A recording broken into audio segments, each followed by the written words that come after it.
session with a few comments. Sure. Thank you so much, Seema, and thank you for um, me being there for this session.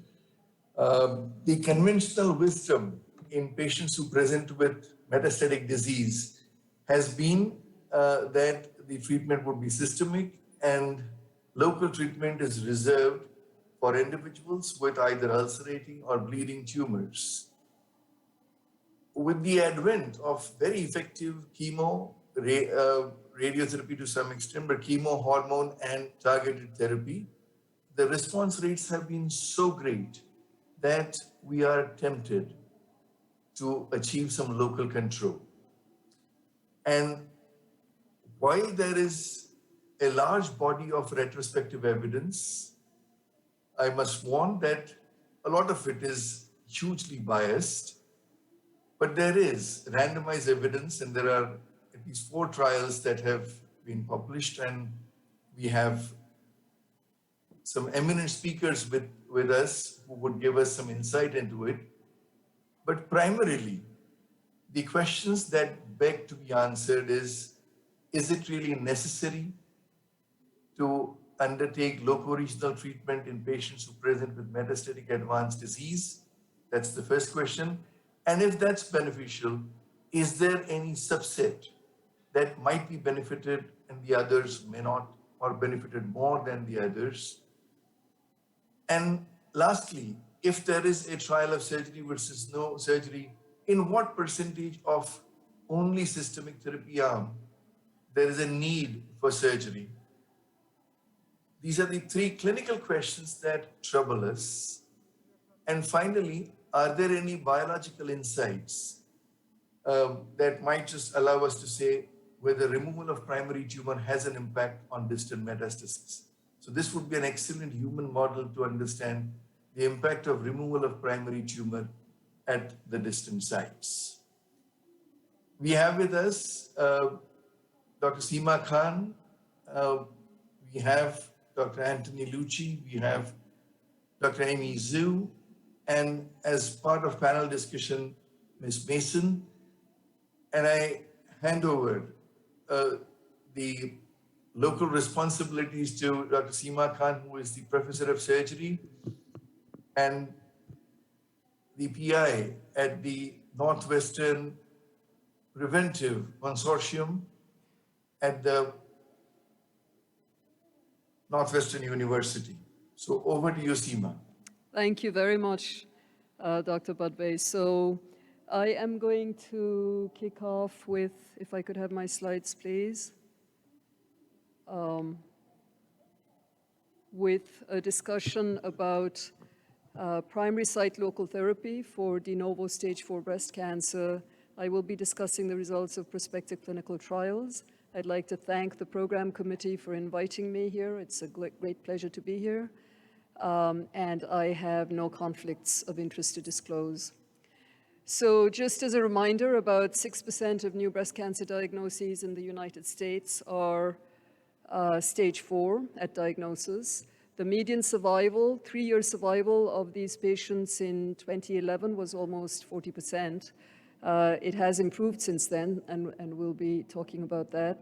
In these patients, the intact primary tumor aids diagnosis, as we all know. The biologic subtype influences selection of therapy, but we worry about the fact that it can cause symptoms and affect quality of life. And in 2001, there had been no formal analysis of the value of local therapy for the primary site in stage 4 breast cancer patients.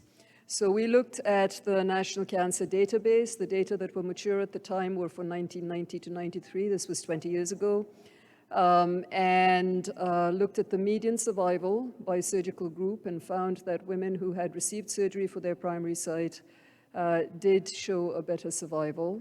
And in multivariate analysis, the hazard ratio was around 0.6, particularly if the primary tumor had been completely resected. So this aroused a lot of interest, and many retrospective studies followed. So this is not for you to read. This is just an illustration of a recent meta-analysis showing you how many retrospective analyses have been performed. And there is obviously continuing debate and interest in this topic, because this meta-analysis in 2021 was cited by others 13 times, looking at various aspects of this question. So it's an ongoing debate, clearly. However, quite early in this experience, it was clear that there was either the results that we were observing could be explained on the basis of a consistent benefit across many different populations, or we had to seriously consider the possibility of a consistent bias that was being applied by physicians in different settings, leading to a selection of patients with better prognosis. And these biases have been documented in many of the retrospective studies that have been published. These are the factors that drive departures from standard of care, which for stage 4 cancer, as Dr. Budve said, has traditionally been systemic therapy. So drive departures from that standard of care towards the incorporation of locoregional interventions for the intact primary. And the biases that have been reported and observed include better physiology, age and comorbidities, better access to care, better biology of the tumor, including hormone receptors, HER2 and grade, and also a lower metastatic burden. And I think Dr. Lucci will be addressing that in particular in the second talk. So unfortunately, these are at best only approximately measured in the retrospective data, and as a result can only be approximately adjusted for in retrospective analyses. And this remains a concern despite the number of studies that have been published demonstrating a survival advantage for women with stage 4 disease if they get locoregional treatment. So just as an example, I included this recent study published in 2021 based on the National Cancer Database. Although the authors did try to make for a more homogeneous population and excluded some categories where the data were incomplete, but their evaluation of systemic therapy and the use of surgery and systemic therapy and the use of surgery plus radiotherapy is sort of illustrates some of the problems of this setup. So they looked at surgery before and after systemic therapy, and they looked at the addition of locoregional treatment. But of note, and I've clarified this with the authors, the NCDB data at the time that they received did not distinguish between local and distant metastasis radiation. So the radiotherapy that sort of analyzed in this study actually could have been to the primary site or could have been to metastatic sites. And then surprisingly, they reported that over a third of the patients had oligometastatic disease, which is really not the experience that we expect in a large database that includes a lot of community hospitals. Even in academic centers, that would be an extraordinarily high proportion of women with oligometastatic disease.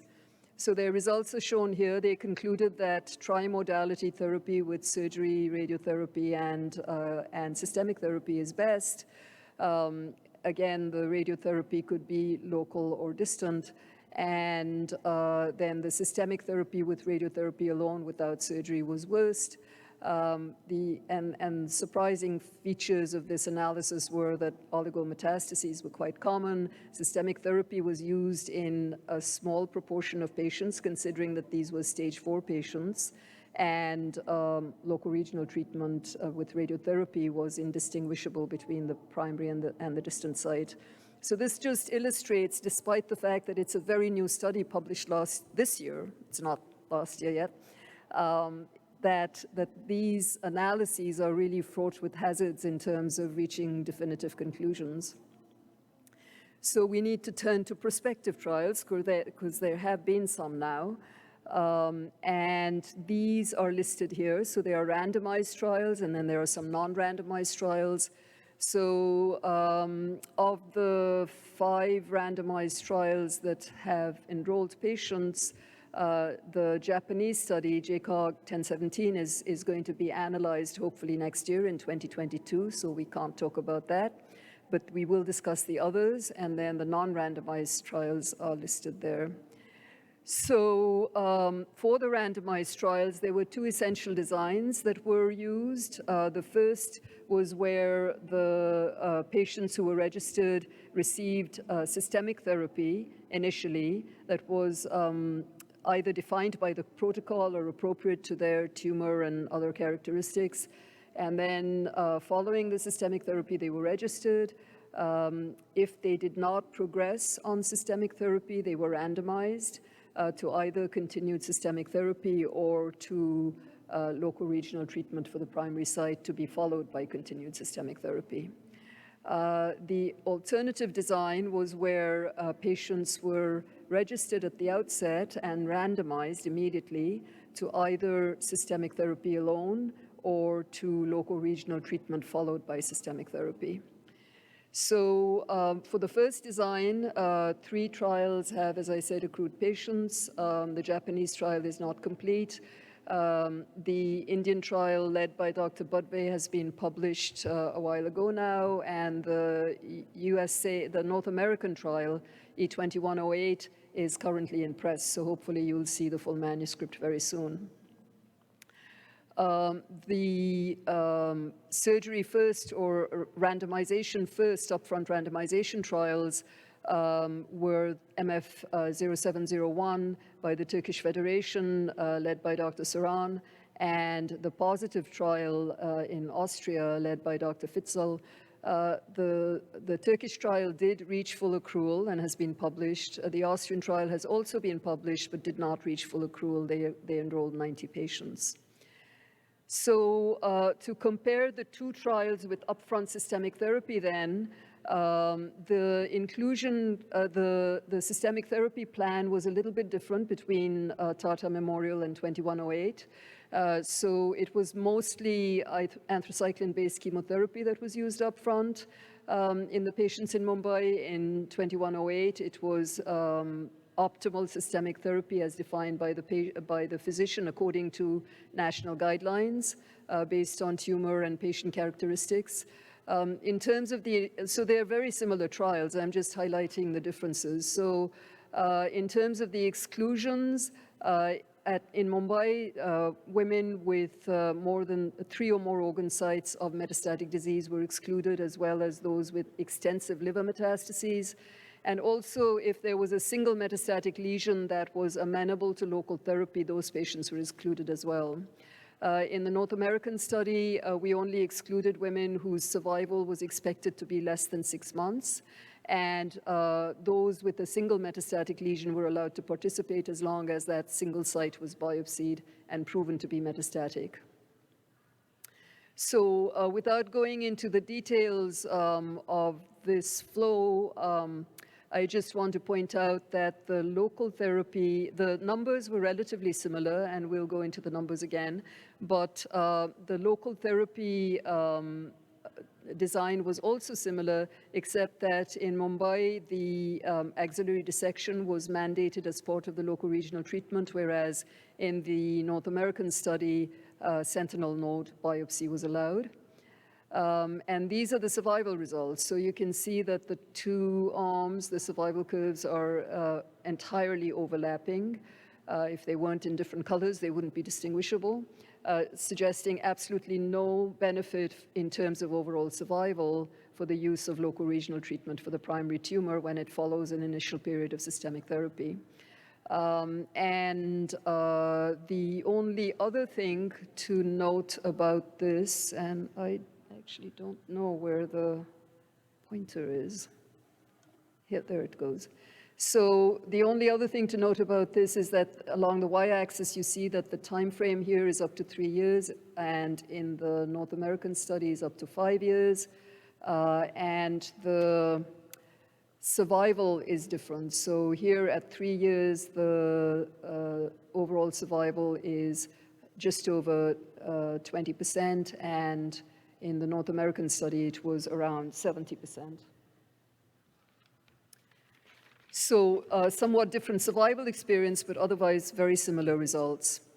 And looking at the upfront randomization trials, the one on the left is the Turkish Federation, published by Saran et al., and on the right, the positive trial. Very similar design. The locoregional treatment also did not have any substantial differences. On the left here, you see the results from the Turkish Federation. So their primary endpoint was 3-year survival. And at 3 years, the survival was not significantly different, although it was trending towards favoring the surgical group.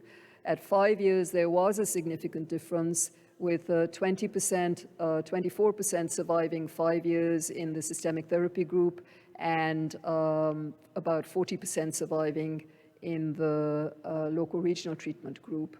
In the Austrian trial, much smaller numbers, of course, but oops. Okay, there is the. So this systemic therapy arm is doing a little bit better than the local therapy arm, but the difference is not significant. So this hazard ratio of 0.6, the point estimates favors the systemic therapy arm, but overall no significant difference. So different results in these two trials. When we look more closely at the discrepant results between MF0701 and 2108, we see that the number randomized was very similar.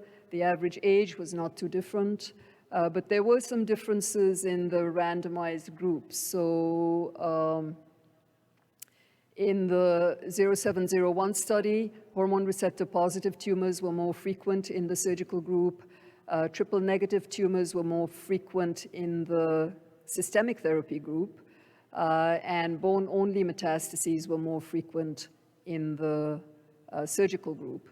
So the two favorable features here, hormone receptor positive disease and bone-only disease, was more frequent in the surgical group, and the triple negative were less frequent. When we then go to the survival results of these studies, we can see that the 3-year survival is 60 versus 51% in 0701 at 3 years, and 70% in both arms in the 2108, the North America trial. And the 5-year survival for the Turkish Federation trial is 40% in the locoregional treatment arm, 24% in the systemic therapy arm, whereas in 2108, it's 40% in both arms. So it seems that the difference in these two trials is really a poorer outcome in the systemic therapy arm in 0701, and not really, not a significant difference between the between the locoregional treatment arms. So the locoregional treatment arms achieved 40% survival in both studies, but the systemic therapy arm reached a 40% survival also in the US-Canadian study, whereas in the Turkish study, the survival was much worse. So that significant difference, just to remind you of the survival curves, is shown here. Again, making the point that the difference really in these trials is in the outcome of the systemic therapy arm in the Turkish trial. So subset analyses are obviously of interest. They've been performed in most of the trials that have been reported so far. This is the subset analysis from Dr. Budbay's trial. So pre-planned subset analyses, really no group that benefits more clearly than any other group. Whereas in 0701, where subset analyses were not pre-planned but were performed post hoc, there were differences seen in the hormone receptor positive group, significantly better outcome in the ERPR positive, also among women who were younger, and also among women who had bone-only disease, particularly if it was a solitary bone metastasis, where the upper bound of the confidence interval was 0.98. So this is the basis for the subsequent prospective study from the Turkish Federation. We looked at subset analyses in 2108, and the two subgroups that have targets for therapy, hormone receptor and HER2, the results were exactly the same as the main study, no difference in survival. Whereas in the triple-negative breast cancers, there was a difference that was significant, favoring the systemic therapy group, but it's a very small number of patients, only 20 that were randomized, so this is clearly a tentative finding, but nevertheless significant. And then just at the bottom of the slide, you can see that we did, in retrospect, classify women as having oligometastases or not. This was not a pre-planned analysis, but there were 47 women with oligometastases, 41 were randomized, and there was no difference by treatment arm among women with oligometastases. So going on to local control, all 4 trials reported results on local control and showed consistent results, actually. So there was improved local control in all 4 studies. You can see the curves for the Mumbai and North America study. For the others, you can see the estimates that were reported, and all going in the same direction, protection from locoregional recurrence. But does that translate into quality of life, which we thought was an important question? And these are the 2 studies that actually prospectively measured quality of life and reported it. And we see no improvement in quality of life in either of the trials. And there was attention paid to the primary site, so locoregional symptoms in terms of the breast and the arm and the shoulder. Those were queried for prospectively, and we see no advantage with locoregional treatment. The only significant difference here is at the 18-month time point that we actually designated as the primary endpoint for the quality of life analysis, and that is going in the wrong direction, at least per the hypothesis. So it's the systemic therapy arm that experienced a better quality of life at 18 months from randomization. So we talked about the randomized trials and the somewhat conflicting results so far. There are also, as I mentioned, non-randomized studies, one in the US and one in Turkey. So TBCRC was led by Terry King, and the 1401 was led again by Dr. Saran. And the TBCRC was really intended also to collect samples from women with stage 4 breast cancer, and also to look at prospectively at their treatment experience and their survival and outcome experience. So it was a relatively small study, 112 women were enrolled. Of these, 94 responded to treatment and the remainder did not. And so they looked at outcomes based on response to treatment. And you can see that the black line, which is women who did not respond, did poorly. The red and green lines are women who did respond and either received or didn't receive surgery, and there was no difference in the outcome there.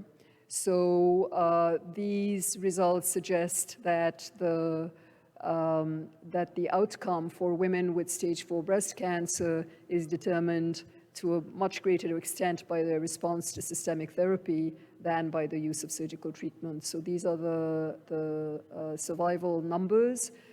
Poor survival in women who were non-responders, much better in responders, but not different between the surgical and the non-surgical groups. So this is the 1401 study, and I know that Dr. Lucci will be addressing this as well, so I'll just go through this quickly. This was a group of patients who had bone-only metastases. I'll just point out that 6% of these patients had their diagnosis confirmed by biopsy. The remainder were diagnosed by PET-CT and bone scan, and they received physician's choice systemic therapy.